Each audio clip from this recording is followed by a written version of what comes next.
Ang tahimik na atmosfera sa isang residential area sa Marikina ay biglang naging nakakatakot matapos kumalat sa pamilya at mga katrabaho ang balita tungkol sa pagkawalan ng isang 32 taong gulang na contractual na guro na may inisyal na R. Huli nakitang buhay si AR noong gabi matapos dumalo sa isang informal na pagpupulong kasama ang ilang kapwa guro. Ang malakas na pagulan na bumuhos sa lugar mula hapon hanggang madaling araw ay nagpatindi sa katahimikan at kawalan ng saksi. Nagsimula ang paalala ng pamilya nang hindi umuwi si R hanggang kinabukasan ng umaga. Nakapatay ang cellphone ng biktima habang ang motorsiklo na palagi niyang ginagamit ay wala rin sa bahay. Inireport agad ng pamilya ang pagkawala sa lokal na himpilan ng pulisya wala pang 24 oras matapos kumpirmahing hindi siya makontak. Agad inaksyonan ang ulat lalo pat ang matinding lagay ng panahon noong nakaraang gabi ay may dalang panganib sa kaligtasan. Ang paunang investigasyon ay tumutok sa mga malalapit na kakilala ng biktima.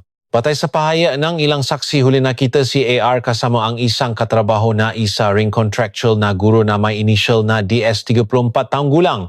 Sinasabing nakaroon sila ng seryosong pag-usap bago tuluyang umalis ng makasama sa lugar. Gayunpaman walang saksi ang tiyak na nakalam kung saan sila napunta pagkatapos nito. Dagdag pa rito ang malakas na pagulan ay nagdulot NG limitadong visibility at halos tumigil ang aktibidad NG-MA residente. 2 araw matapos mahen ang ulat ng pagkawalan na tapuan ng mga residenteng nakatira sa gilid ng ilo ang isang bangkay na sumabit sa mga sanga at tambak na basurang tinangay nga agos. Nangyari ang pagkatuklas na ito nang magsimulang bumaba ang level ng tubig matapos tumila ang ulan. Agad na natungo sa location ang mga pulis at ang rescue team upang magsagawa ng paunang pagkakakilanlan. Ang mga pisikal na katangyan at damit na suot ay tumutugma sa hinalang. Ang bangkay ay kay AR.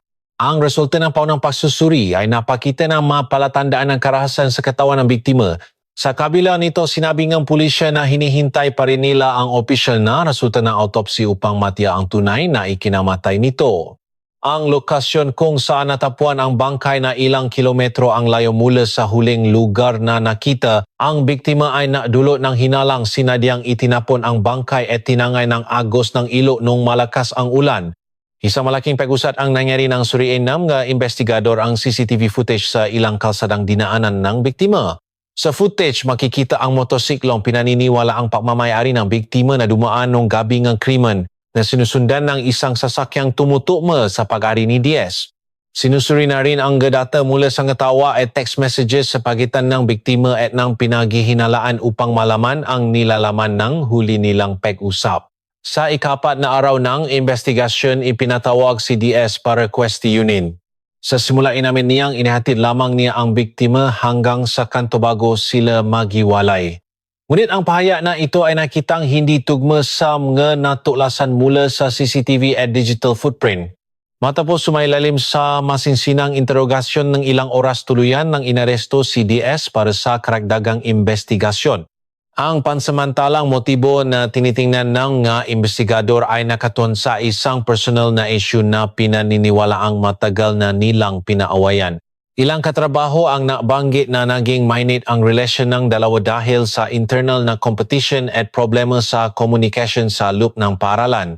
Gayunpaman, iginiin ng pulisya na patuloy pa rin inaalam ang eksaktong motibo at hindi pa formal na makapagbigay ng conclusion. Agad na nayani ang lokal na komunidad na edukasyon dahil sa kasong ito. Ang pamunuan ng paaralan kung saan parehong natuturo ang biktima at ang suspect ay napahaya ng malalim na pakikiramay at ipinaubayan ng buong mga otoridad ang legal na proseso.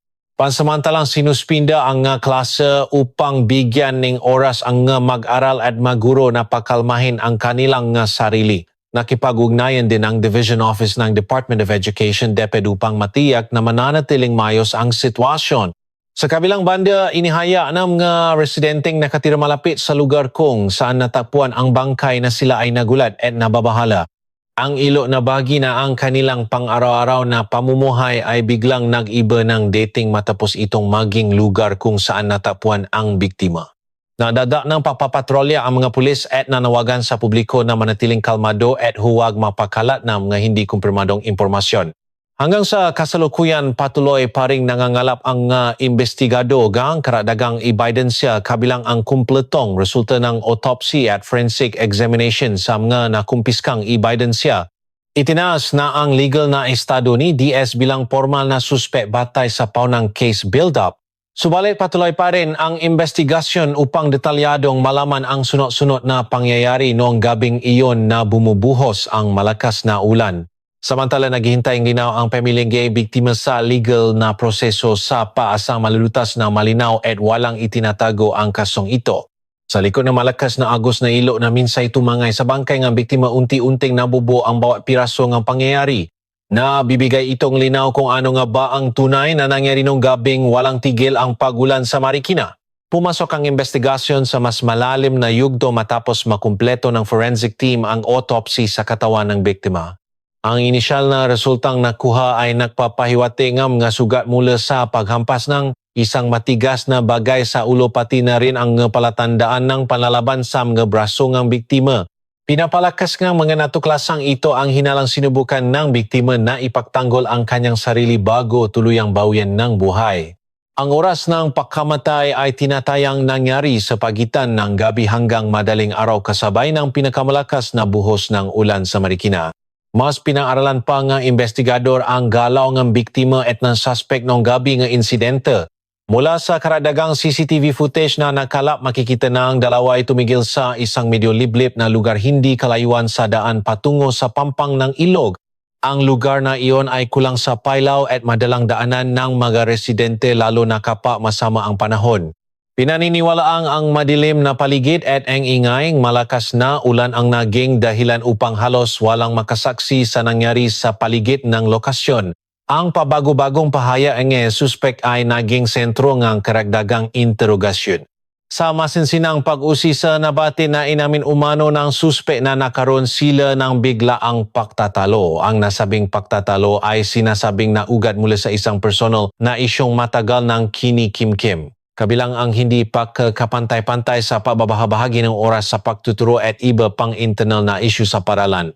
Ngunit sinusuri pa rin ng mga investigador kung ang hidwang ito ba talaga ang pangunahing dahilan o may iba pang mas komplikadong salik. Masusi ring sinuri ang ebidensyang nakuha mula sa lugar na pinaniniwala ang pinangyarihan ng krimen. Nakakita ang identification team ng mabakas na nagpapahiwatig na may ginawang patatangkang ilipat ang katawan ng biktima bago ito tuluyang itinapon sa agos ng ilog. Natapuang nakaparada ang motosiklo ng biktima hindi kalayuan sa lugar na iyon. Habang ang sasakyan ng suspek ay nakita sa kamera na umaalis sa lugar ilang sandali matapos ang tinatayang oras ng pagkamatay ng biktima. Ang pagsusuri sa digital footprints ay lalo ring nagpatibay sa nabubuang timeline. Ang palitan ng text messages ng biktima at ng suspect ng araw ng insidente ay nagpapakita ng invitation para makita upang pag-usapan ang isang issue na itinutring na apurahan. Ang tono ng kanilang pag-usap na noong una ay formal ay naging may pagsapit ng gabi. Sinuri rin ng investigador ang huling call logs ng biktima na naitala ilang minuto lamang bago tuluyang nawala ng signal ang kanyang cellphone. Samantala ang atmosfera sa paralan kung saan sila nakatuturo ay lalong nabalot na kawalan na paniniwala. Inilarawan ng mga guro at mag-aral na nakakakilala sa biktima na siya ay isang tahimik na tao at bihira umanong masangkot sa malantat na way. Inamin ng ilang katrabaho na may alam sila sa tensyon sa pagitan ng biktima at ng suspect ngunit inakala nilang ordinaryong hindi pa kakaunawaan lamang ito. Walang sinuman ang naakala na ang nasabing issue ay hahantong sa hinalang isang mabigat na krimen.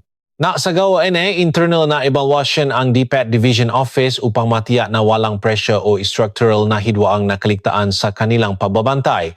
Nahanda rin ng psychological counseling para sa mga mag-aaral na naapektuhan sa emosyonal na level dahil sa insidenteng ito.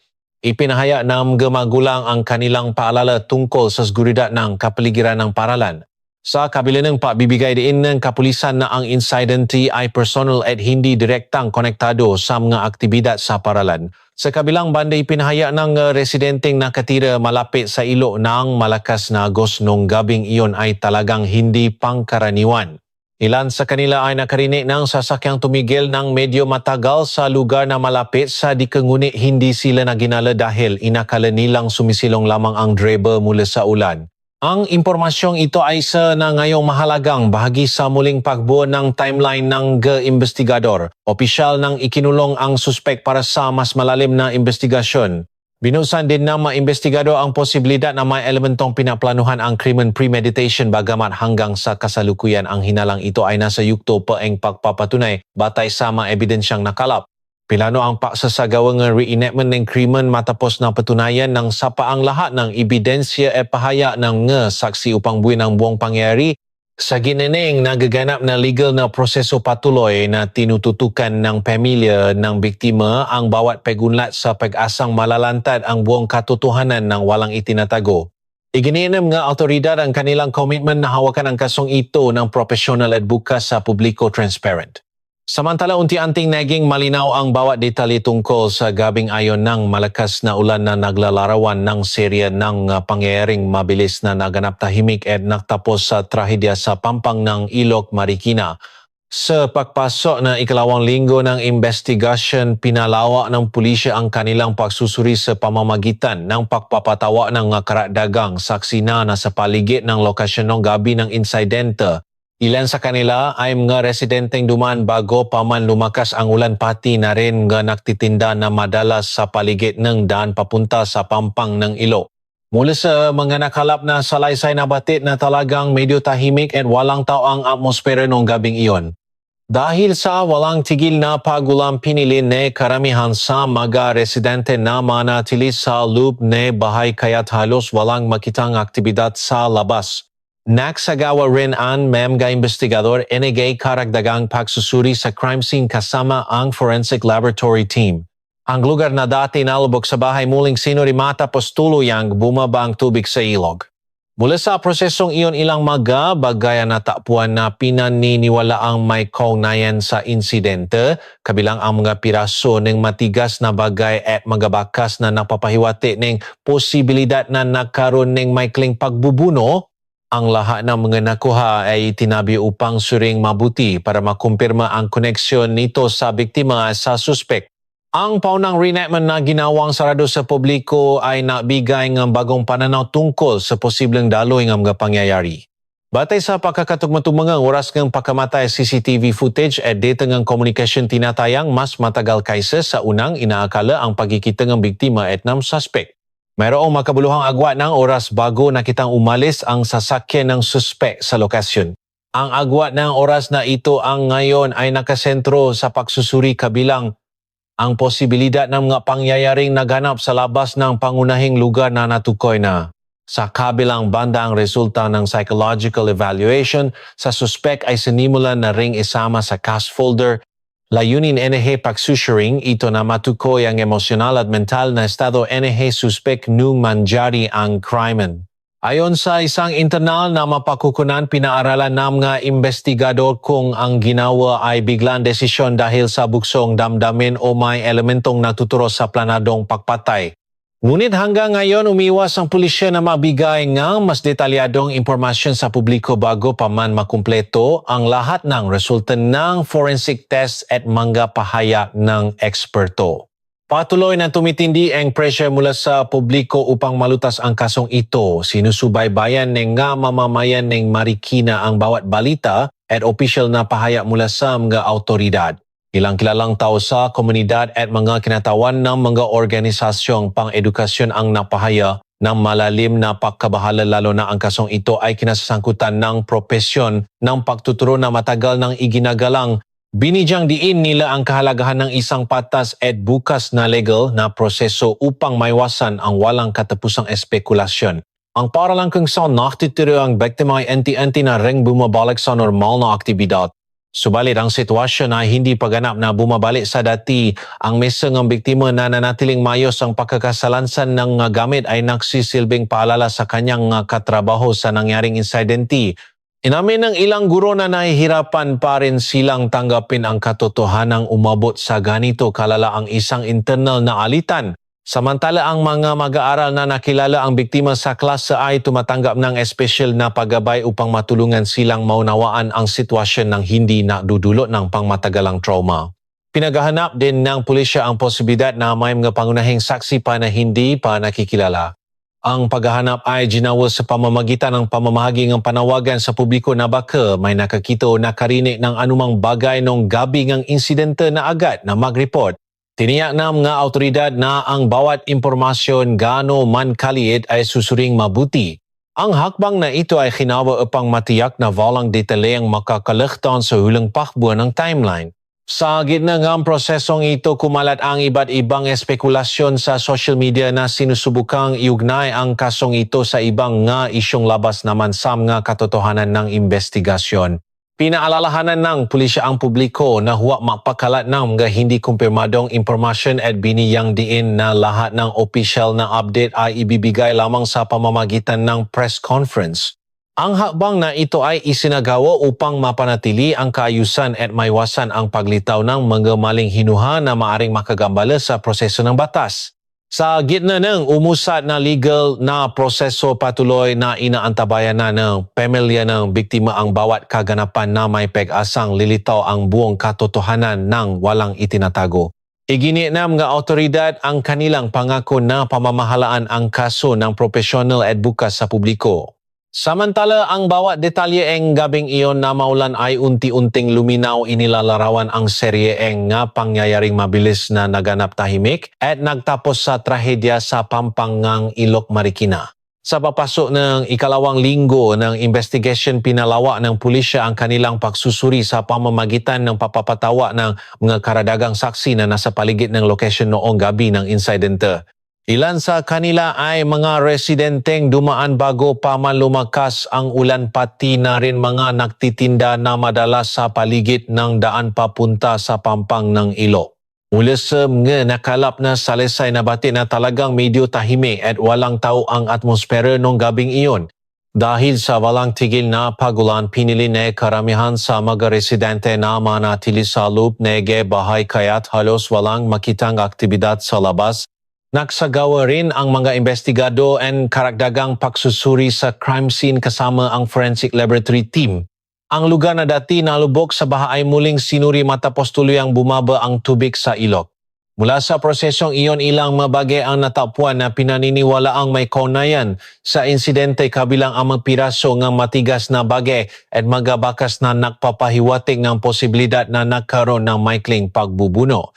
Ang lahat ng manakuha ay itinabi upang suring mabuti para makumpirma ang koneksyon nito sa biktima sa suspek. Ang paunang reenactment na ginawang sarado sa publiko ay nakbigay ng bagong pananaw tungkol sa posibleng daloy ng pangyayari. Batay sa pagkakatumatumang oras ng pagkamatay, CCTV footage at data and communication tinatayang mas matagal kaysa sa unang inaakala ang pagkikita ng biktima at ng suspek. Mayroong makabuluhang agwat ng oras bago nakitang umalis ang sasakyan ng suspek sa lokasyon. Ang agwat ng oras na ito ang ngayon ay nakasentro sa pagsusuri kabilang ang posibilidad ng pangyayaring naganap sa labas ng pangunahing lugar na natukoy na. Sinimulan na ring buuin ang paunang case folder at malapit na itong ipasa sa piskalya kapag idineklara ng kumpleto. Naghihintay pa ang mga investigador sa mga resulta ng huling laboratory test sa ilang ebidensyang pinaniniwalaang mapapalinaw sa papel ng bawat panig. Bawat detalye ang oras, distansya at kalagayan ang panahon noong gabing iyon ay muling pinatugma sa salaysayang mga saksi at mga technical na natuklasan sa lugar. Habang lumalalim ang investigasyon, mas lalong nakikitang ang pangyayari noong malakas ang ulan ay hindi lamang isang simpleng insidente, kundi isang serye ang mga pangyayaring naganap sa loob ng isang tiyak na panahon sa isang liblib na lugar kung saan tila tinakpan ang kalikasan ang lahat ng ingay. Ang unti-unting pagkakabuo ng katotohanang nakuha ngayon ay nagtuturo patungo sa mas kumpletong larawan, bagamat may mga mahalagang detalye pang natitira na madedetermina sa huling direksyon ng tumatakbong legal na proseso. Sa pagpasok sa susunod na yugto, sinimulang balangkasin ng detalyado ng mga investigador ang kronolohiya sa pamamagitan ng pagsasama-sama ng lahat ng ebidensya na nakolekta sa loob ng halos 2 linggo. Ang bawat minutong gabing iyon ay sistematikong ginawan ng bagong timeline. Simula sa oras na umalis ang biktima sa bahay, ang lugar ng huling pagkikita nila ng suspek hanggang sa tinatayang oras na itinapon ang katawan sa ilog.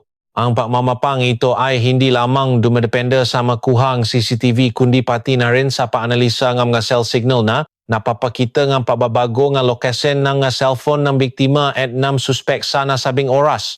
Mula sa pagsusharing iyon na patunayang ang cellphone ang biktima ay nasa isang radius lamang kasama ang cellphone ang suspek sa loob ang higit sa isang oras sa isang medyo liblib na lugar. Pagkatapos noon, hindi na ma-detect ang signal ng telepono ng biktima.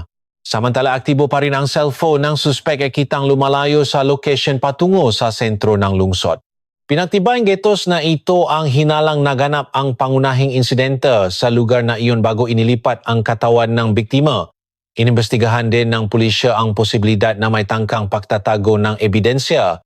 Ang forensic team ay nagsagawa ang puspusang investigasyon sa sasakyan ng suspek pati na ang trunk ay magulong nito upang maganap ng bakas ng putik, mahibla ng damit o iba pang labi na maaring tumukma sa lokasyon sa pampang ng ilog.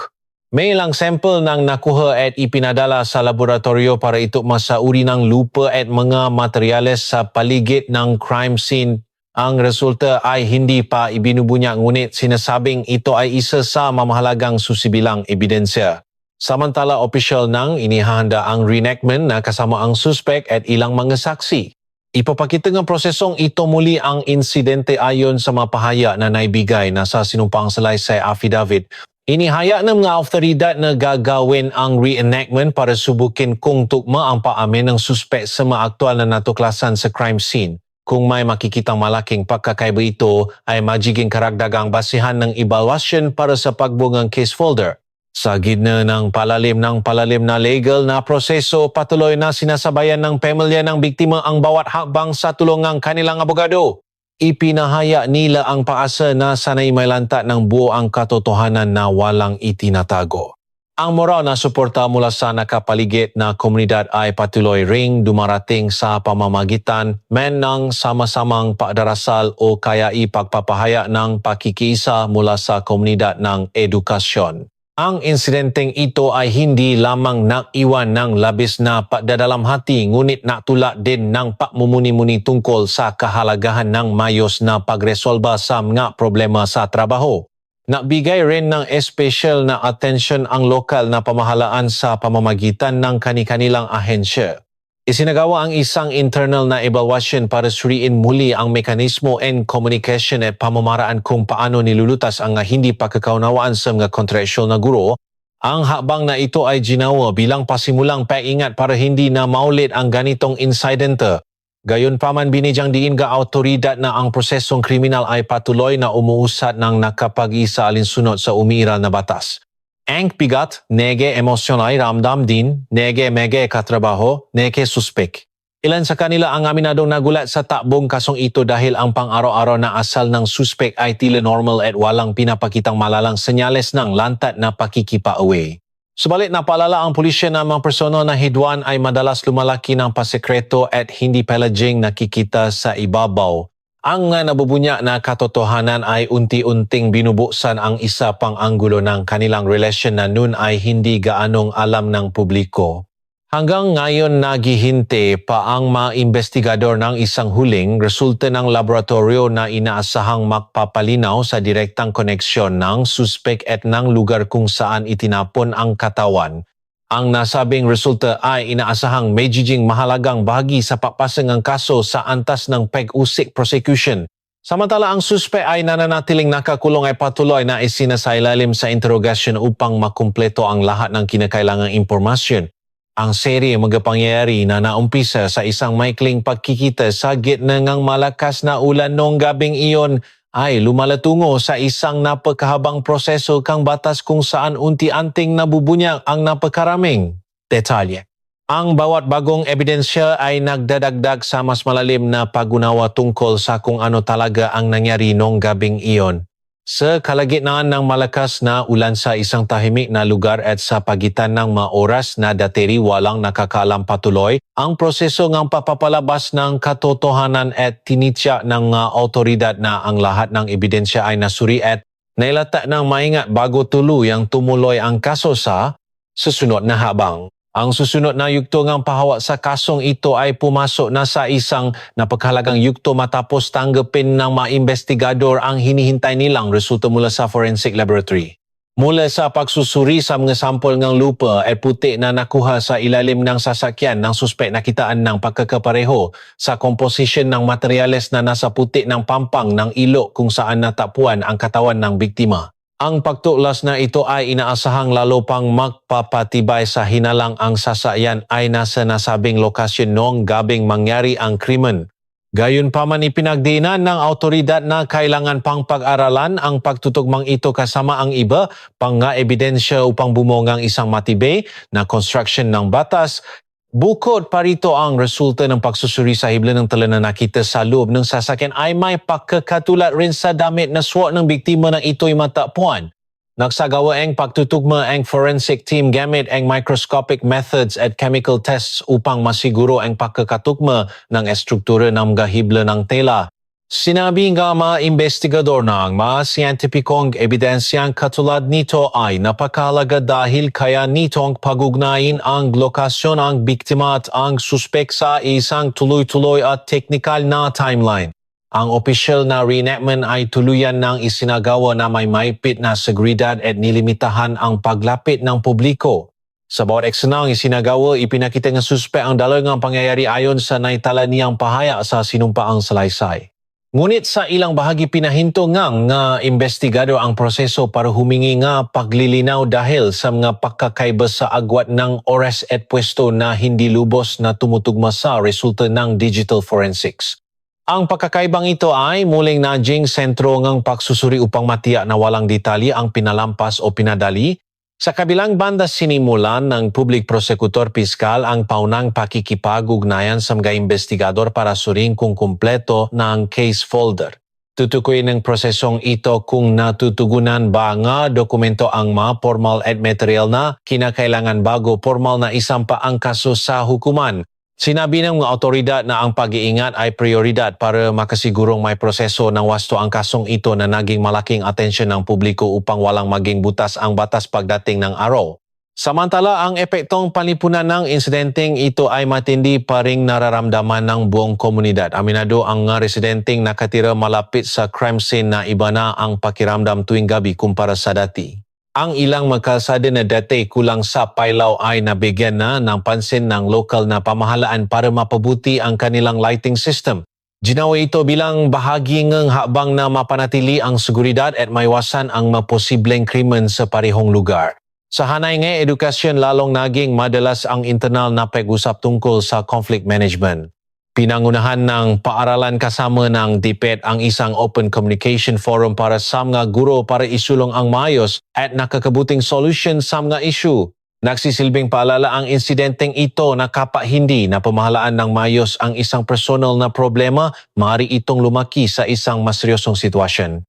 Patuloy namang tinututukan ng pamilya ng biktima ang kaganapan gamit ang kanilang abogado.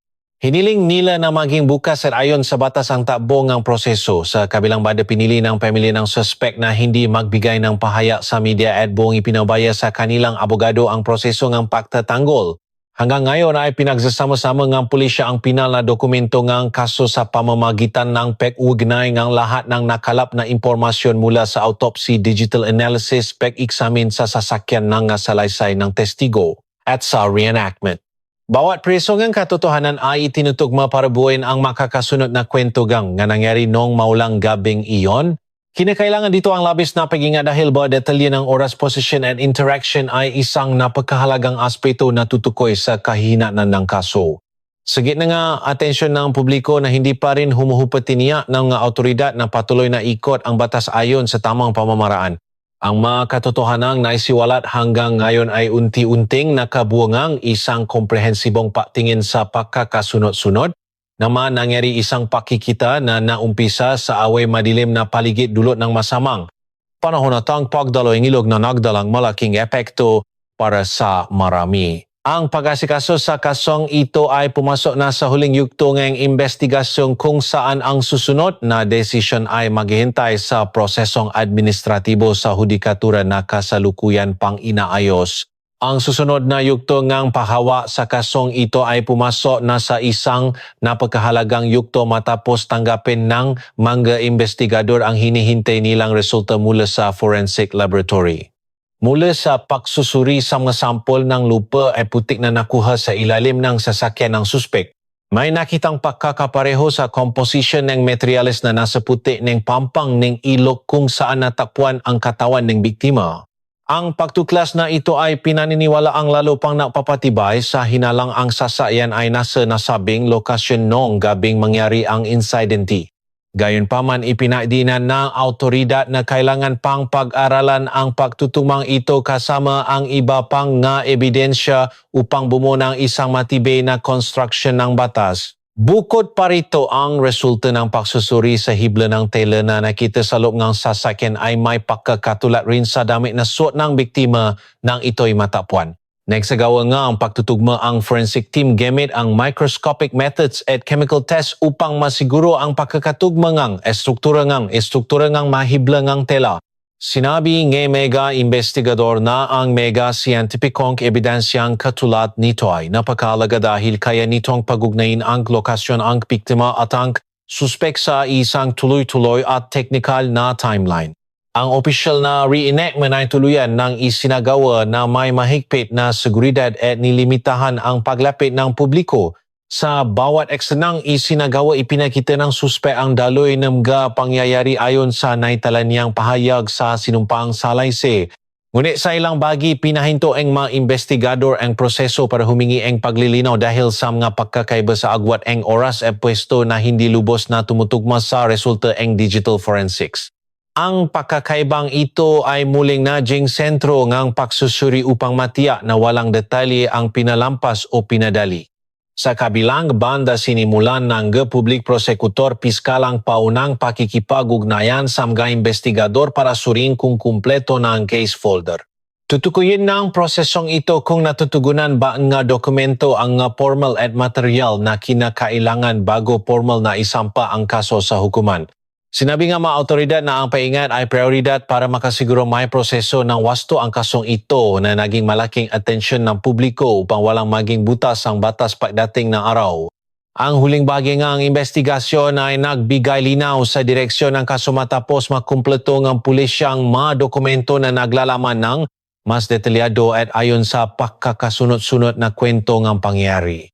Sa loob ng dokumentong iyon ang bawat tuklas ng forensics testimonya ng saksi pati na ang resulta ng digital analysis ay isinama sa iisang sistematikong timeline. Ipinapaliwanag ang investigador na mula sa unang pagkikita hanggang sa huling sandali bago natuklasan ang katawan ng biktima may nakitang pattern ng interaction na nagpapahiwati sa unti-unting paglala ng sitwasyon. Wala ring nakitang palatandaan ng participation ng ibang tao batay sa resulta ng investigation hanggang ngayon. Ngunit hindi sinasari ng pulisya ang posibilidad na buksan itong muli kung sa masusunod na araw ay may lumabas na mga bagong katotohanan. Sa mga pinakauling detalye, inimbestigahan din ng autoridad ang mga nakaraang financial na transaksyon ng magkabilang panik para masiguro na walang praang naging motibo sa kasong ito. Kasama sa inimbestigahan ay ang bank transactions at iba pang record ng komunikasyon na dati hindi gaanong nasuri ng maigi. Ayon sa resulta, walang nakitang kahina-hinalang paglipat ng pondo na nangyari malapit sa araw ng insidente. Kaya mas malakas ang teorya ng pulisya na ang issue ay naugat sa personal na alitan na namo at umusbong sa mahabang panahon. Ang sunod-sunod na siyentipikong ebidensya ay ang pangunahing focus sa yuktong ito. Ipinaliwanag ng pulisya na ang pagtutukma ng materyales na galing sa lupa bakas ng hibla sa tela at ang pagtutukma ng oras sa telecommunication devices ay gumagawa ng isang matibay na ugnayan para mapatunayan ang eksaktong location, oras at kung saan nandun ang suspect noong panahong iyon. Iprinesenta ang datos na iyon ni pulisya sa Lupne, organization nila para walang pagkakamaling mangyari kapag nailipat na ang mga dokumento. Bawat detalye ay muling sinuri kabilang na ang tagal nga inabot ng papatakbo ng sasakyan sa ilalim ng malakas na pag-ulan at ang posibleng pagbago ng oras dahil sa lagay ng panahon. Samantala, ang atmosfera sa komunidad ay puno pa rin ng pakikiramay at labis na pag-ingat. Ang ilang kilalang personalidad sa lugar ay nakipausap at idini na importante ang mapanatili ang kapayapaan at igalang ang proseso ng batas. Dinagdagan ng pulisya ang kanilang routine patrols lalo na tuwing nga hindi inasahang oras bilang hakbang ng pag-iwas upang maramdaman ng magataw ang seguridad. Sa gilid ng ilog na kung saan natapwan ang biktima, ang police line na nilagay noong araw na yun ay tinanggal na ngayon. Ngunit ang nangyaring iyon ay naiwan pa rin ng malaking bakas sa mga taong nakatira malapit doon. Sa pamilya ng biktima, patuloy silang nakakaroon ng padasal o novena bilang pinakahuling pagpupugay at paggalang.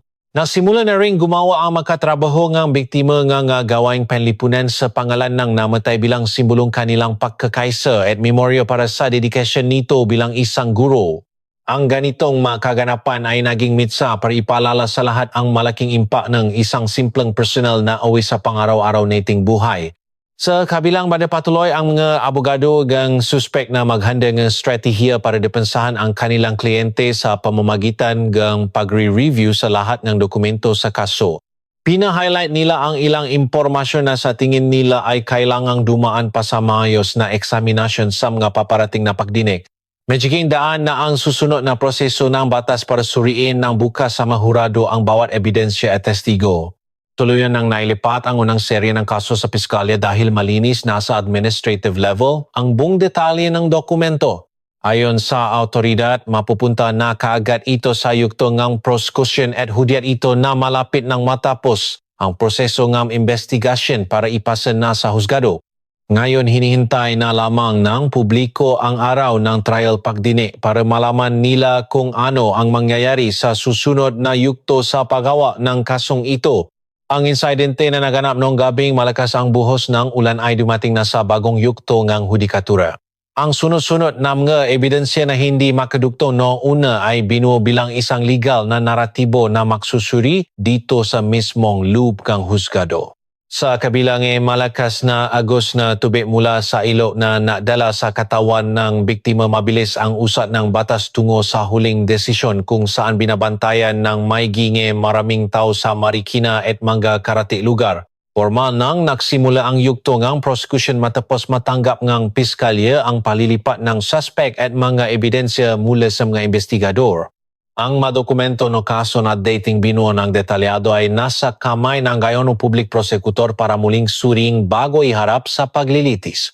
Sa yuktong ito tinitiyak ng taga-usi na natutugunan ang lahat ng nga elementong kriminal na ibinibintang kabilang ang pagkakapare-pareho sa pagitan ng nga ebidensya slaysay ng mga saksi at mga resulta ng forensic examination. Ang mahigpit na proseso administratibong ito ay tumutukoy kung handa na ba ang kaso na dalhin sa kore ng walang mga pakukulang sa formal at material na aspeto. Hindi natagal inihaya ang iskediul ng unang pagdinig. Nahanda ang Regional Trial Court RTC ng karagdagang seguridad dahil sa malaking atensyon ng publiko sa kasong ito. Sa araw ang paglilitis na puno ang courtroom ng pamilya ng biktima, pamilya ng nasasakdal nga abogado at ilang kasamahan mula sa komunidad ng edukasyon. Binusan ang pagdini sa pagbasa ng sakdal indictment ng piskal na detalyadong nababalangkas sa mga pangyayaring naganap noong malakas ang ulan sa gabing iyon kabilang ang hinihinalang karahasan na nadulot sa pagkamatay ng biktima at ang pagtatangkang itapon ang bangkay sa ilog. Sa sakdal, binigyang dineng taga-usig ang pagkakapare-pareho ng resulta ng autopsy, digital trace analysis at vehicle forensic findings na isinasaalang-alang bilang parehong nagpapalakas sa kaso. Ang sunod-sunod na oras ay dinitalye mula sa huling komunikasyon sa pagitan ng biktima at nasasakdal ang lokasyon ng pagpupulong hanggang sa tinatayang oras kung kailan inilipat ang katawan. Ang bawat detalye ay binasa gamit ang sistematikong legal na wika na napapakita nga makakasunod-sunod na pangyayaring binuo mula sa mga resulta ng mahabang investigation. Ang abogado ng depensa ay nagsumite pagkatapos ng pagtutol objection sa ilang puntos sa sakdal na itinuturing na nangangailangan ng karagdagang patunay. Titinampo nila ang aspeto ng layunin intent at emosyonal na kalagayan ng nasasakdal sa oras na iyon at kinuwestiyon kung natutugunan ba ang lahat ng inaakusang elemento ang pamantayan ng patunay standard of proof sa paglilitis. Itinalangang hukom ang patutol na ito at nakpasyang ipapatuloy ang kaso sa yugto nga papapatunay evidentiary stage sa pamamagitan ng papapaharap sa mga saksi at eksperto. Ang sumunod na pagdinig ay nakpakita ng ilang mapangunahing saksi kabilang mga residenteng nakahanap sa katawan ng biktima, mga katrabaho na may alam sa relasyon nilang dalawa at mga forensic expert na napaliwanag sa mga resulta ng siyentipikong pagsusuri. Ipinaliwanag ng eksperto kung paano ang mga sugat na natapuan sa katawan ng biktima ay tumutugma sa epektong matigas na bagay, gayon din kung paano ang bakas ng material sa sasakyan ng nasasakdal ay mayroong composition na tumutugma sa lokasyon kung saan ay tinapon ang bangkay. Ang teknikal na presentasyong ito ay binigyan ng seryosong atensyon ng panel ng hurado dahil nakpapatibay ito sa pundasyon ng papapatunay sa mga paratang. Naging mayos ang paglilitis bagamat puno ng emosyon. Ang pamilya ng biktima ay ilang beses na nakitang nagpipigil ng iyak habang binabasa muli ang detalye ng insidente sa silid ng hukuman. Sa kabilang banda, sinundan nega akusado ang takbo ni pagdilitis na may mahigpit na pagbabantay. Paminsan-minsan ay nakikipag-usap siya sa kanyang abogado habang nagbibigay ng testimonya ang mega saksi. Ang bawat pahayag ay sinubo sa pamamagitan ng cross-examination upang matiyak ang pagkakapari-pareho at katumpakan ng impormasyon. Sa labas ng courtroom, ang mga tao sa Marikina ay patuloy na sumubaybay sa pagunlad ng kasong ito. Ang pagbabalita tungkol sa paglilitis ay naging malawak na paksa talakayan, lalo na dahil ang kasong ito ay may kinalaman sa isang guro na dati nang kilala sa paligid ng paralan. Tiniyak ng mga autoridad sa seguridad na mananatiling maayos ang sitwasyon at nanawagan sa publiko na igalang ang patuloy na legal na proseso. Sa papasok sa huling yugto ngang pagpapatunay, iniharap ngang piskal ang isang buok ngang lahat ng ebidensya na naisaalang-alang sa buong paglilitis.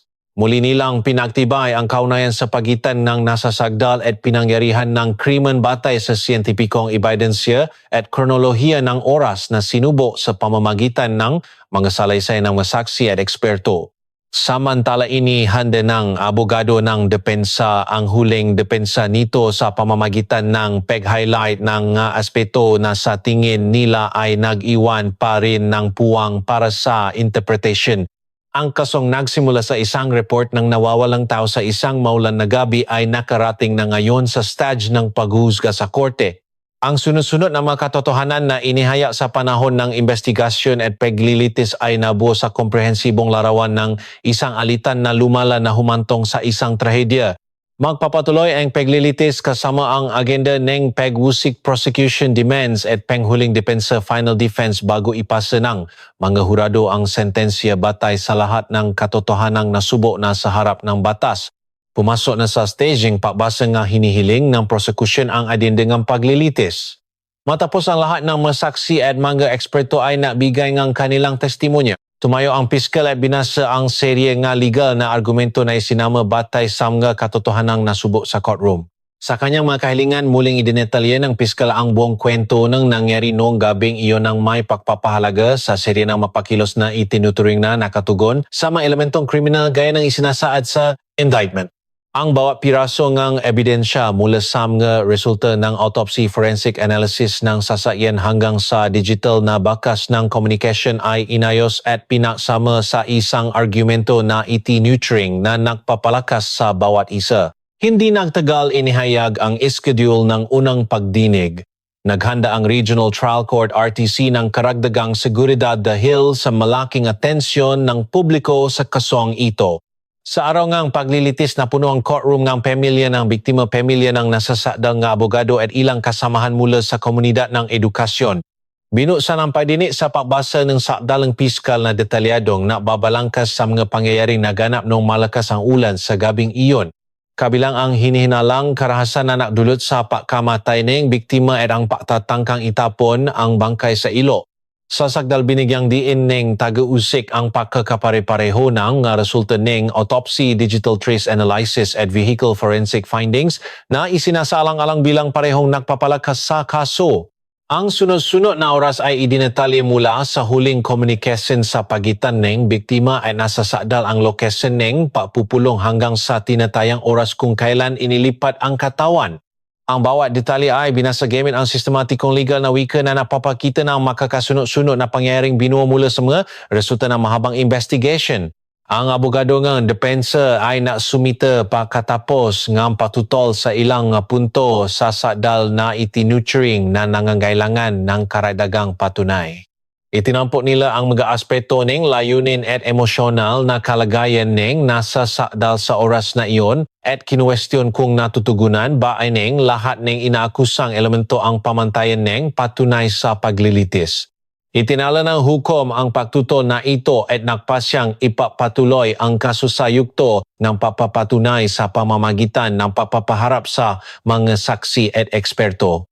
Ang masumunod na pagdinig ay napakita na ilang mapangunahing saksi kabilang ang mga residenteng nakahanap sa katawan ng biktima makatrabaho na may alam sa relasyon nilang dalawa at mga forensic expert na napaliwanag sa mga resulta ang siyentipikong pagsusuri. Ipinaliwanag ng eksperto kung paano ang sugat na natakpuan sa katawan ng biktima ay tumutugma sa epektong matigas na bagay, gayon din kung paano ang bakas ng material sa sasakyan ng nasasakdal ay mayroong composition na tumutugma sa lokasyon kung saan itinapon ang bangkay.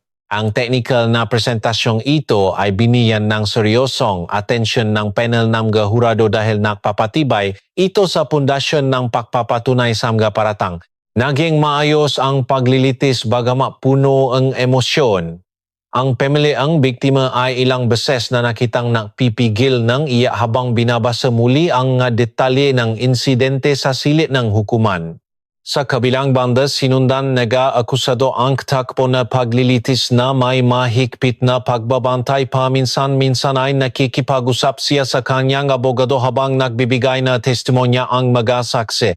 Ang bawat pahayag ay sinubo sa pamamagitan ng cross-examination upang matiyak ang pagkakapareho at katumpakan ng impormasyon. Binidyang diin din ni piskal ang lagay ng panahon sa gabi ng insidente. Ang malakas na ulan na bumuho sa lugar ay sinasabing may papel sa papapalit ng pagkakata ng mga direktang saksi at kasabay nito pinaghihinalaan na ginamit ito upang itago ang mga bakas. Sa kanyang patatanghal, binigyang din ng piskal na ang elemento ng layunin o hindi bababa sa kamalayan sa mga kahinatnang ng ginawang pagkilos ay naging isang mahalagang bahagi sa pagbuong ng paniningil demands. Ang kiniling na parusang kriminal ay inihayag ng direkta na sinabayan nege-mege pagsasalang-alang sa panlipunang epekto at pagtrusa nege pamilya nege biktima. Ang kapaligiran sa loop-end courtroom ay naging mas tensyonado noong ang abogado ng akusado ay binigyan ng pagkakataong iharap ang kanilang pleadings o counter affidavit. Sa kanyang depensa, sinikap ng legal team na bumunga makakaibang pananaw sa sunod-sunod na mga pangyayari. Binigyang diin nila ang posibilidad ng kusang peg-trigger sa mga pangyayari ng walang nakaraang pagpaplano. Higit pa rito, binigyang diin nila ang psychological na kondisyon ng akusado sa oras ng incidente at binanggit na nagkaroon ng peak emotional pressure sa maikling panahon. Sinuri rin ng depensa ang ilang bahagi ng resulta ng investigation gamit ang technical na argumento na naglalayong subukin ang pagiging consistent ng ebidensya. Ang lupon ng hurado ay nakinit ng maigi sa buong depensa. Ang punong maestrado ay nagtanong ng ilang beses upang linawin ang ilang mabahagi ng maargumento mula sa magkabilang panig. Naking maayos ang takbo na paklilites habang mahigpit pa rin ang seguridad sa loop at labas na silid na hukuman. Nakapo nang makahiwalay ang pamilya ng biktima at akusado. Pinapakinggan ng bawat isa ang bawat salitang binikas na may buong atensyon. Matapos mabasa ang depensa, binigyan ng pagkakataon ng piskal na iharap ang kanyang replika o tugon reply sa nasabing depensa. Sa kanyang tugon, inulit ng taga-usik na ang lahat ng mga elementong criminal, illegal at tiyak na napatunayan batay sa isang pare-parehong serye ng ebidensya. Sinabi ng piskal na ang pagkakaiba sa interpretation ng motibo o kalagayang emosyonal ay hindi naalis sa legal na kahihinatnan ng mga ginawang pagkilos. Ang hakbang na ito ay nagiging isa sa mga pinakamahalagang sandali dahil ipinapakita nito ang isang malinaw at bukas na labanan ng mga legal na argumento sa harap ng mga hurado. Pagkatapos ay pumasok ang korte sa sandaling pamamahinga bago basahin ang decision. Ang oras na iyon ay ginamit ng panel ng mga hukom upang paisipan at isaalang-alang ang lahat ng mga katotohanan, ebidensya at argumento na inilahat sa panahon ng paglilitis. na gihintay ng buong atensyon ang publiko ng Marikina sa pinal na desisyon dahil ang kasong ito ay malawakang pinausapan mula pa ng ito'y unang naibulgar. Sa araw na binasa ang hatol muling napuno nga tao ang silid hukuman na may mahigpit na seguridad. Binasa na mahukom ang isang napagkahaba at detalyadong pangkalahatang legal na pasya. Ipinapaliwanag nila kung paano tinataya ang bawat piraso ng ebidensya at kung paano isinasaalang-alang ang mga kriminal na elemento ng paisa-isa.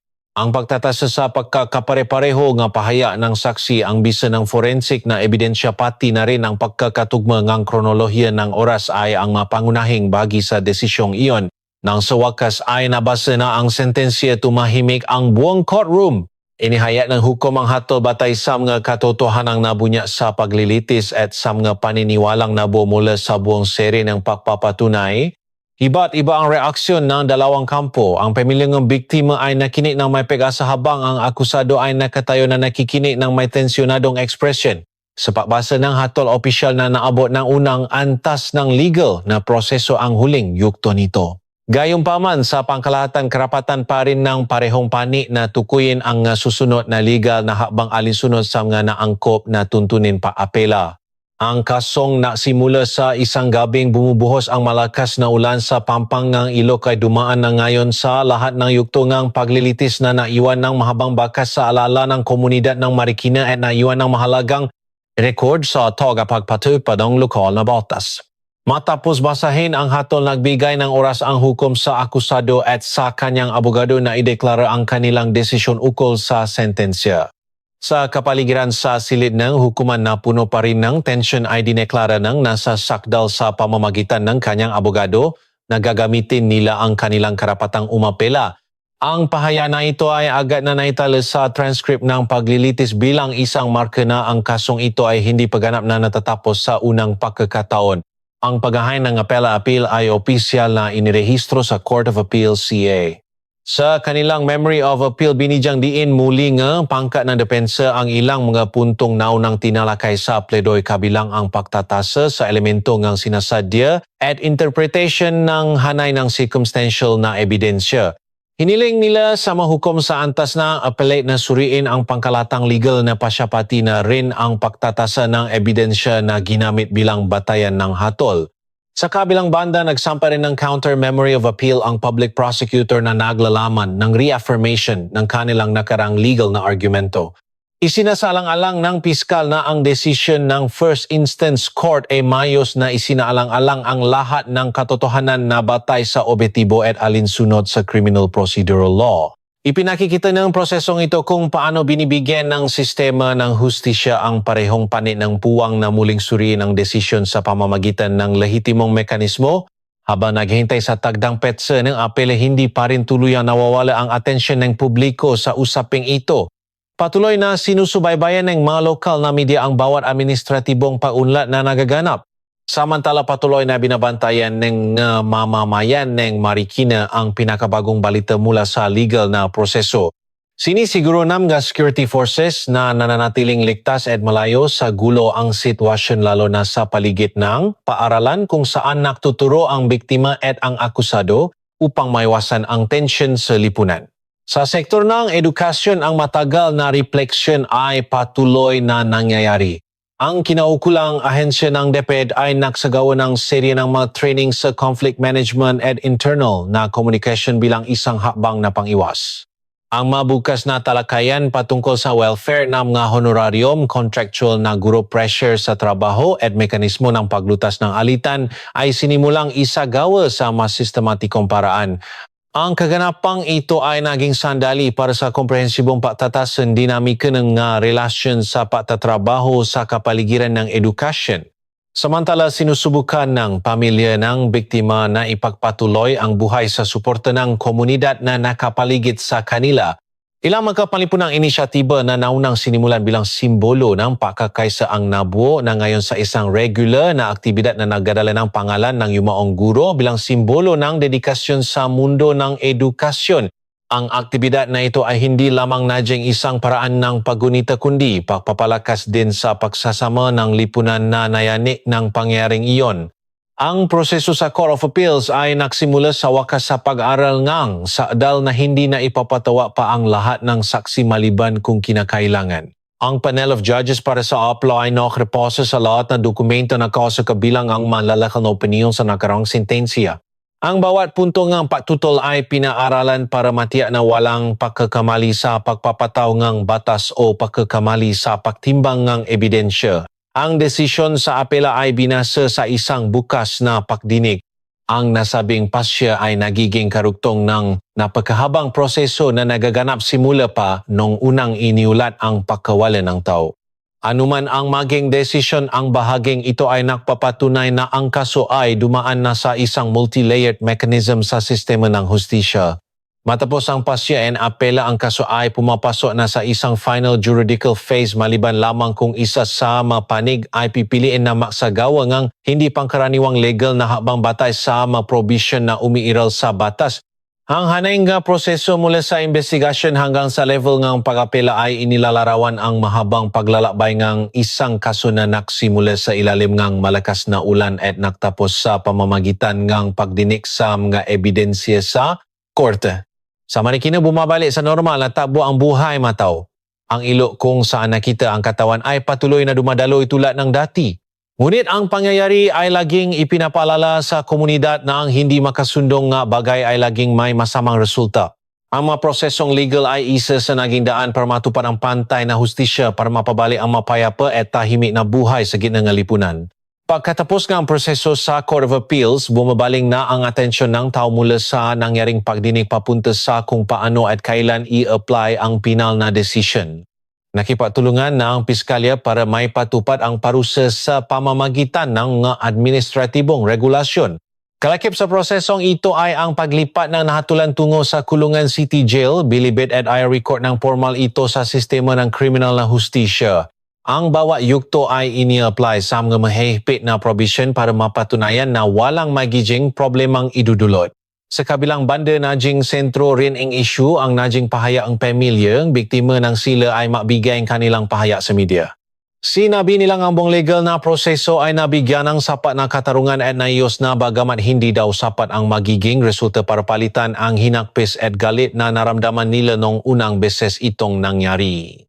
Kalmado ang kanilang boses nung nabigay sila ang pahaya. Gusto daw nilang ipahiwati na kailangan nilang rumspeto at tanggapin na lang ang desisyon ng korte para manatiling normal at matapos ang lahat. Ang eskwelahan kung saan minsan nagturo ang biktima ay dahan-dahang nakakabawi at unti-unti nang bumabalik. Dahan-dahan nang bumalik sa normal ang pagtuturo nila pagkalipas ng malaking internal at physical na pag-ingat sa nasabing paaralan.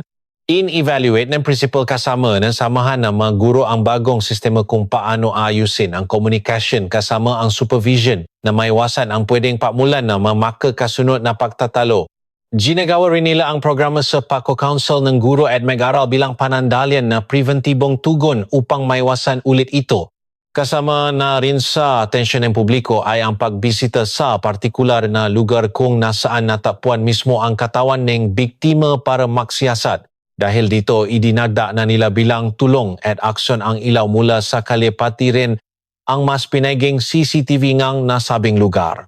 Natuwa ang napakaraming mamamayan para ipatit na hindi na kailangang mangyari uli ang nasabing pangyayari. Sa usaping iba pa, lumaganap at pinakdebatehan ng komunidad sa palagi tungkol sa isyu kung hanggang kailan magtitiis ang sweldo at kalagayan ng mga honorarium contractual na guro. Para sa komunidad, sa edukasyon at sa ilan pang kinaukulan sa departamento, pinupush rin na mabigyan ng maayos at disenteng lugar na kung saan mapapakinggan sila pati sa kanilang gaswestiyon bilang manggagawa. Ayon pa sa kanila, mas pinalawik nila ngayon ang talakayan kung nasaan nandito at dinadaluhan na nga kaunay na ahensya na DepEd official. Sa kailang panahohing pangunahin ng ngasiwa para may sulo muli na pakinggan muna ang isa't isa upang mapababa ang paginit ng ulong kakaharapin bago ang anumang kasunduan. Habang naghihintay sa tagdang pesa nga pela hindi pa rin tuluyang nawawala ang atensyon ng publiko sa usaping ito. Patuloy na sinusubaybayan ng mga lokal na media ang bawat administratibong pag-unlat na nagaganap. Samantala patuloy na binabantayan ng mga mamamayan ng Marikina ang pinakabagong balita mula sa legal na proseso. Sinisiguro ng mga security forces na nanataling ligtas at malayo sa gulo ang sitwasyon lalo na sa paligid ng paralan kung saan nagtuturo ang biktima at ang akusado upang maiwasan ang tensyon sa lipunan. Sa sektor ng edukasyon, ang matagal na refleksyon ay patuloy na nangyayari. Ang kinaukulang ahensya ng DepEd ay nagsagawa ng serye ng training sa conflict management at internal na communication bilang isang hakbang na pang-iwas. Ang magbukas na talakayan patungkol sa welfare nga mga honorarium na guro pressure sa trabaho at mekanismo ng paglutas ng alitan ay sinimulang isagawa sa mas sistematikong paraan. Ang kaganapang ito ay naging sandali para sa komprehensibong pagtatasang ginamikang relation sa pagtatrabaho sa kapaligiran ng edukasyon. Samantala sinusubukan ng pamilya ng biktima na ipagpatuloy ang buhay sa suporta ng komunidad na nakapaligid sa kanila. Ilang mga palipunang inisyatiba na naunang sinimulan bilang simbolo ng pagkakaisa ang nabuo na ngayon sa isang regular na aktibidad na nagdadala ng pangalan ng Yumaong Guro bilang simbolo ng dedikasyon sa mundo ng edukasyon. Ang aktibidad na ito ay hindi lamang najing isang paraan ng paggunita kundi papapalakas din sa pagsasama ng lipunan na nayani ng pangyayaring iyon. Ang proseso sa Court of Appeals ay nagsimula sa wakas sa pag-aaral ng sakdal na hindi na ipapatawag pa ang lahat ng saksi maliban kung kinakailangan ang panel of judges para sa apela ay nagrepaso sa lahat ng dokumento ng kaso kabilang ang makalakaw na opinyon sa nakaraang sentensya. Ang bawat punto ng pagtutol ay pinaaralan para matiyak na walang pagkakamali sa pagpapataw ng batas o pagkakamali sa pagtimbang ng ebidensya. Ang desisyon sa apela ay binasa sa isang bukas na pagdinig. Ang nasabing pasya ay nagiging karugtong ng napakabang proseso na nagaganap simula pa noong unang iniulat ang pagkawalan ng tao. Anuman ang maging desisyon, ang bahaging ito ay napapatunay na ang kaso ay dumaan na sa isang multi-layered mechanism sa sistema ng hustisya. Matapos ang pasya ng apela, ang kaso ay pumapasok na sa isang final juridical phase maliban kung isa sa mga panik ay pipiliin na magsagawa ng hindi pangkaraniwang legal na hakbang batay sa mga provision na umiiral sa batas. Ang hanay ng mga proseso mula sa investigasyon hanggang sa level ng pag-apela ay inilalarawan ang mahabang paglalakbay ng isang kaso na nagsimula sa ilalim ng malakas na ulan at nagtapos sa pamamagitan ng pagdinig sa mga ebidensya sa korte. Kahit nakapasa na ang legal na proseso at nakaroon na ng desisyon, nararamdaman pa rin ng pamilya ng naulila at tisay ka ang komunidad sa pag-alala ng nagari. Ayon sa ilan sa mga residente, ang gabing kung saan bumuhos ang malakas na pag-ulan ay palagi nilang naalala pa rin sa kanilang pagtulog lalot para sa mga naninirahan din malapit doon. Ayon pa sa isa sa kanila, malaking habang na ang inaalala nila kaysa na manatili silang may takot sa lahat, kaya malaking kaluwagan sa kanila iyon para di mawala muli ang tiwala nila at kapanatagan ng loob nila. Para naman sa kapulisan, sinabi nila at ginawang patutuo pa sa lahat ang ganitong klaseng kaso ang kailangan pagtunan kaya dahil may naiwang bahid sa isip ng mga taong kinakailangan ng sapat at legal sinuportahan ito pati ng scientific method na pag-aral mula pa sa forensics digital para baksin. Pa ang kasong nakatago upang bigyan pa at resolbahin ang nga posibleng issue mula muli sa pag-re-evaluate at buksan at makamit ang epektibong kasong ganito pa sakali maulit pa ito sa hinaharap. Dahil dito napapansin pa rin ang presensya at halaga ng naiwan na alaala ng pumanaw na guro. Nakakaroon na rin silang bigyan ng libreng pa-scholarship ng unti-unti bilang pag-alala sa naging dedikasyon at mabuti nitong trabaho noon sa eskwelahan. Marami namang inisyatiba galing na din minsan sa paligid kaya mas natutunan nilang patibayin pa ang samahan kahit pa sabihing matinding trahedya o paghihirap man ang naranasan na kanilang dinaanan sa isa't isa. Ang kwento galing sa nangyari kahit pagaling lamang sa simpleng report mula sa nawawala hanggang umabot mismo sa panahong makapunta sila sa desisyon ng husgado at ang panahong na-resolve ang lahat ng mga nangyari ngayon ay isang markadong pinakasikat sa makabagong kasaysayan.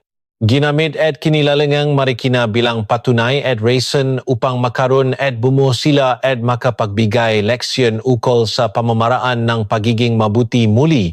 Saka kung papaano dapat alagaan ang transparency na ibinibigay sa hukom at importansya din ng pakikibahagi ng lipunan at sa pamamahala para mapadali at mabilisan maalis ang problema kasama ang peace of mind nila sa kani-kanilang paligid.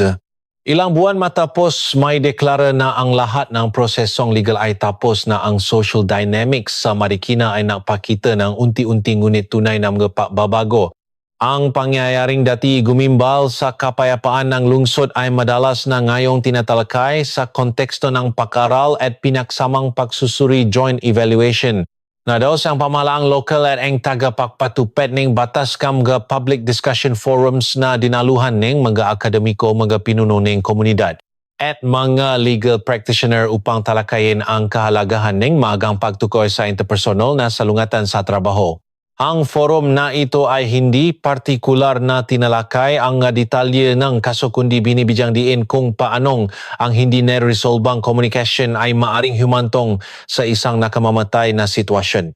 Sa larangan ng education, maraming patakarang internal ang sinimulang ipatupad sa mas nakabalangkas na paraan.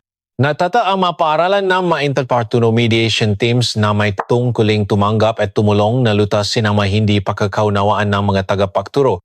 Bukod pa rito ang stress management training at papapabuti sa kapasidad ng interpersonal na communication ay naging maregular na agenda sa meeting sa coordination ng mga guro.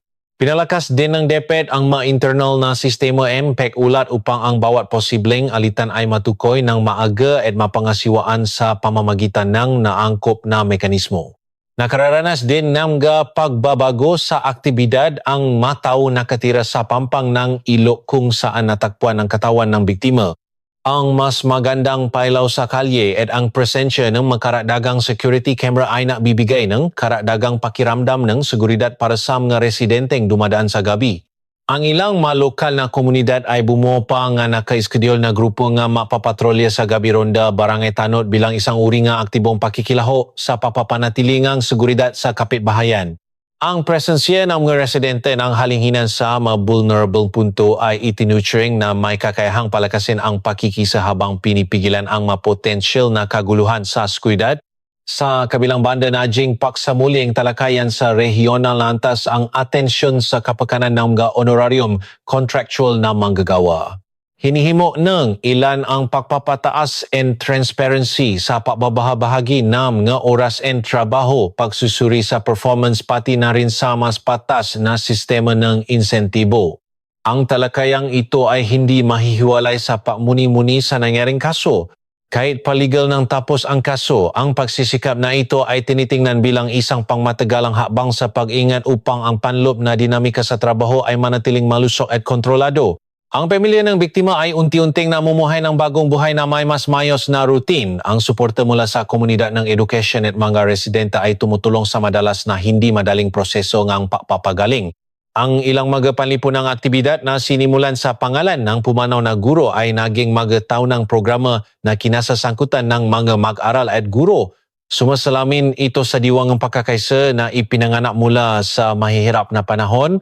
Ang memorya ng biktima ay nananatiling buhay sa pamamagitan ng kwentong ibinabahagi ng taong nakapaaral at nakatrabaho niya minsan. Samantala, ginamit ng pulisya at mga autoridad ang kasong ito bilang isang internal na material ng pagsusuri tungkol sa kalagahan ng mabilis na pagtugon, quick response sa mga ulat ng mga nawawalang tao at pag-optimize ng forensic na teknolohiya. Napatunayang najing napakahalagang elemento ang paggamit ng pagsusuri ng datos ng communication at pag-synchronize ng digital na oras sa paalam sa mga nangyaring kaganapan sa isang gabi na may sobrang matinding kondisyon ng panahon. Inaasahan na mapapabuti nga mapagsusuring ito ang paghahanda sa pagtugon sa makatulad na kaso sa hinaharap. Sa paglipas ng panahon, ang umulan at maulan na gabing simula ng buong seryeng kaganapan ay nananatiling nakatala sa sama-samang alaala ng komunidad. Ang ilok na tahimik na namang dumadaloy ay nagiging simbolo kung paanong ang isang kaganapan ay makakapagbagulo maraming panik ngunit maariring maudo mga pagbabago tungo sa isang mas mapagbantay at organisadong sistema.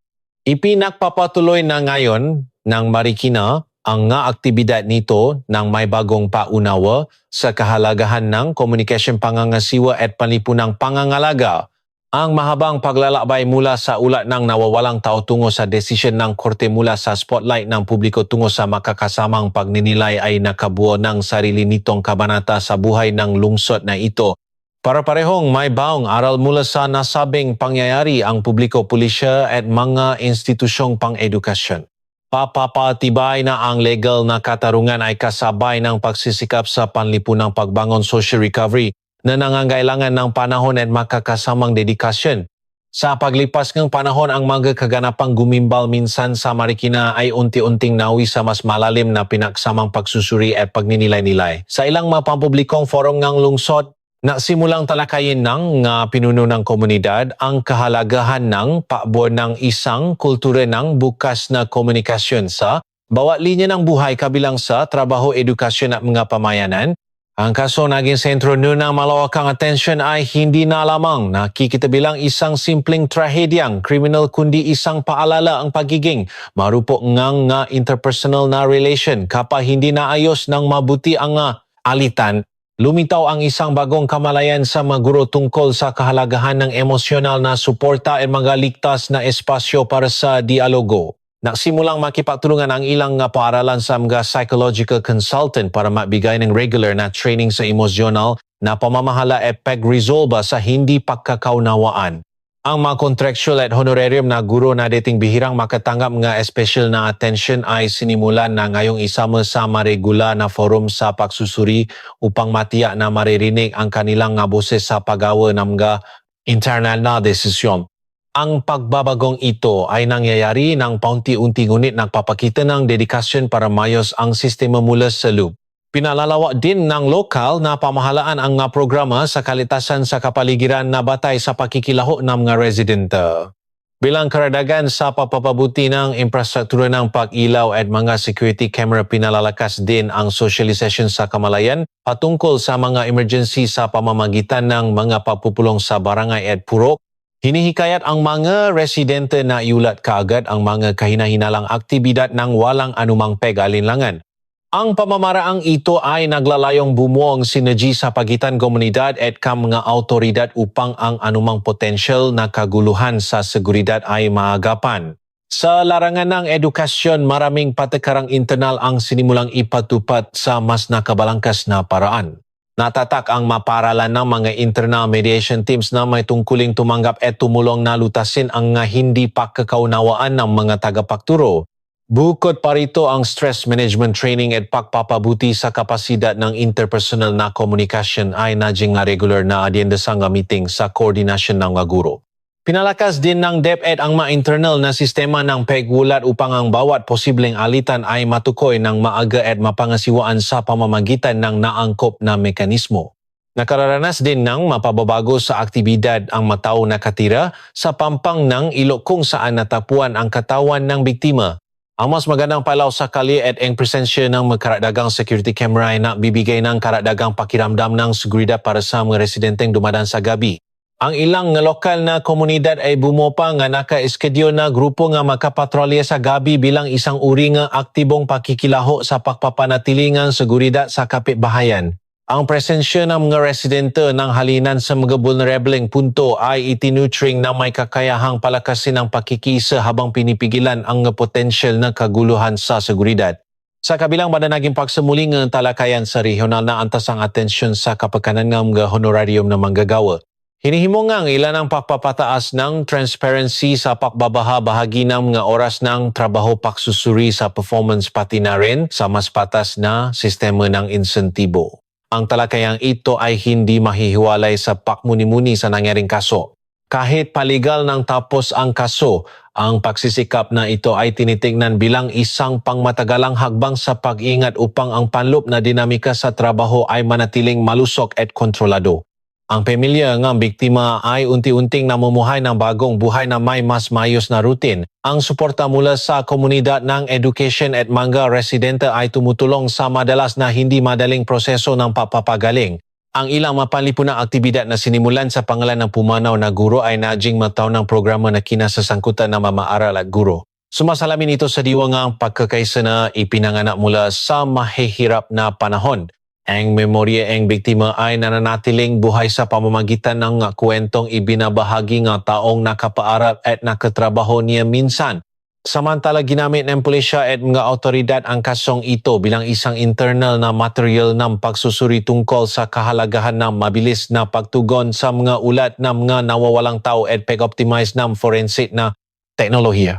Napatunayang naging napakahalagang elemento ang paggamit ng pagsusuri ng datos ng communication at pag-synchronize ng digital na oras sa pag-alam sa mga nangyaring kaganapan sa isang gabi na may sobrang matinding kondisyon ng panahon. Inaasahan na mapapabuti nga makapagsusuring ito ang paghahanda sa pagtugon sa mga katulad na kaso sa hinaharap sa pampangangilo kung saan naging mahalagang punto ng incident to normal na muli ang sitwasyon.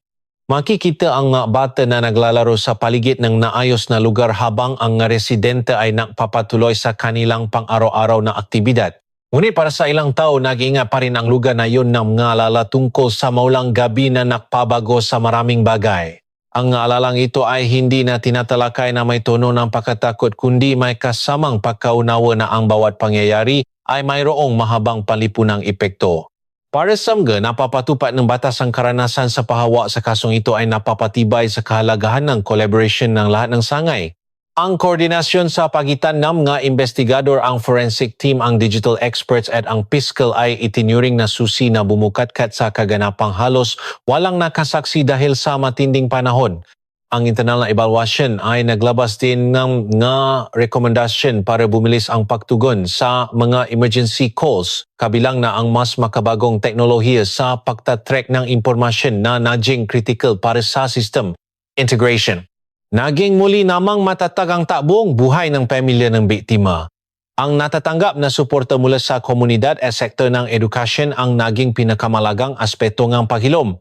Ang panlipunang programa na inilaan ay naipangalan sa Yumao ay naging matagumpay na nabigay daan sa lahat upang isulong ang isang layunin taon-taon kasama ang marami pang tao at gumawa ng isang maaliwalas na lugar ng pagdadamayan at dal isfos and bigay daan sa lahat upang pakikisa na hindi inakala ng lahat dati.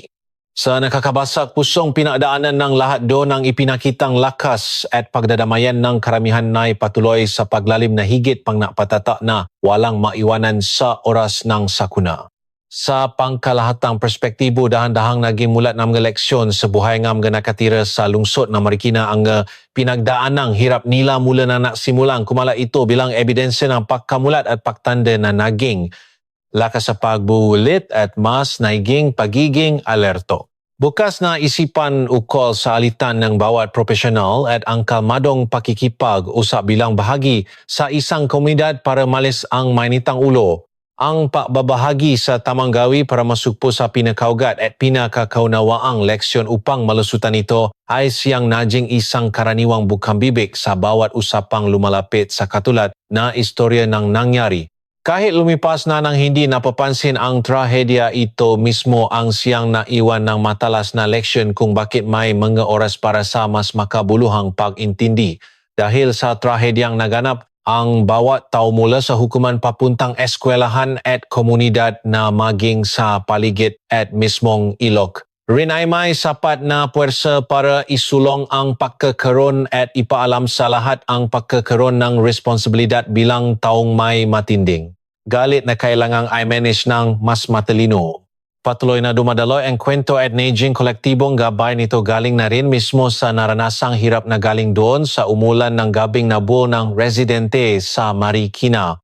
Ang pagkakilalang lungsod bilang kalmado ay nabidyang diin na din ng magsilbing aral na binuksan ng ilang beses sa iba't ibang aspeto. Simula din ito ng matinding pagiging objektibo ukol sa aspeto pagdating sa communication sa kapwa-guro relation sa katrabaho at aspetong panteknolohiya tungkol sa isyu dahil naging mahalagang bahagi nito para maibigay sa bawat detalye ng lahat para sa kasong iyon. Naging dahan-dahan nang nilalatala na din ng dahil dito mula sa simpleng pag-re-report hanggang umabot sa matagumpay na pagpapanagot sa hudikatura para patunayan sa mamamayan na sa paraang ganon lamang makukuha lahat kaysa lumamang. At bukod dun binalikan din ngang mamamayan ng lugar kung papaanong nakuha sa galing sa papapatupad ng ebidensyang makatotohanan galing sa isang paglilitis ang tamang pagpapakahulugan upang walang maging hindi pantay sa lahat ng mamamayan ang nararapat nilang kasagutan at bigat sa isyu kasabay ng mahusay na tiwala at atensyon galing sa kanila para magawa muli para sa nakararami. Natulungan ang sektor mula edukasyon patungong ahensya bilang isa pang proteksyon at pakikipagtulungan upang iwasan pang maulit iyon ng walang basehan na dahilan at magdulot ito ng higit pang mga pasyente. Para pa isalba mula sa ganong pananaw at tragedy ang buhay na may kalungkutan. Unti-unting nakaka-focus muli ang pang-akademiko sa mas ligtas nitong pananaw ngayon nang dahil mas pinatibayan pa ang samahang pakikipagkapwa-tao at counseling internal kaya na ingatan ng lubusan sa parehas na tagapagturo. Dagdag din para sa nasa kalapit na residente ng Ilo kung bakit itinuring ng iyon mismo bilang isang panggising na kaganapan para higpitan at ukulan papansin bilang pakikisa sa komunidad ngayon na para hindi na laging may ante-engem mapaminsalang aksidente o kanong krimen sa isa't isa kapwa marumang gagawa sa isang lugar at hindi nagkayos. Nilalakad na rin ng lungsod ng Marikina ayon sa ganong pananaw sa kaisipan ng mabigyan ng mayos na pundasyon kasama panamay, kasamang malinaw at payapang pakikitungo dahil sa mayos na komunikasyon ang pinaka-esensya na panangga. Kasama lahat upang makipaunawaan kapwa sila rin na may pamayanang ginagalawan. Ang kaso ukol sa hinalang pinaslang na contractual na guro mula Marikina at nakitang napatpat lang sa ilog kasama ang mabigat na buhos ng ulan ay naging tapos at tagumpay bilang may paninindigan simula pa lang na nahanap pagang mayos at ipinatawan. Ito'y hindi may papakailang simula pa lang ang sentro sa naging ganap na paglilitis kundi ito din magsisilbing besang balita lalo sa lahat upang makaroon ng pagkakaunawaan ng makatuwiran o ng tama dahil ang kasong pinagdaanan ng trahedya sa nangyaring insidente dahil lang pinanggalingan mismong hindi lang mayos na pamamahala kundi pa kasama lahat. Subaybayan ng iba pang mainit na balita dito lamang sa channel na Pandaidigang Ekonomiya. Huwag kalimutang i-like, mag-iwan ng komento at mag-subscribe upang hindi mahuli sa mga pinakabagong balita hanggang sa muli nating pagbabalita.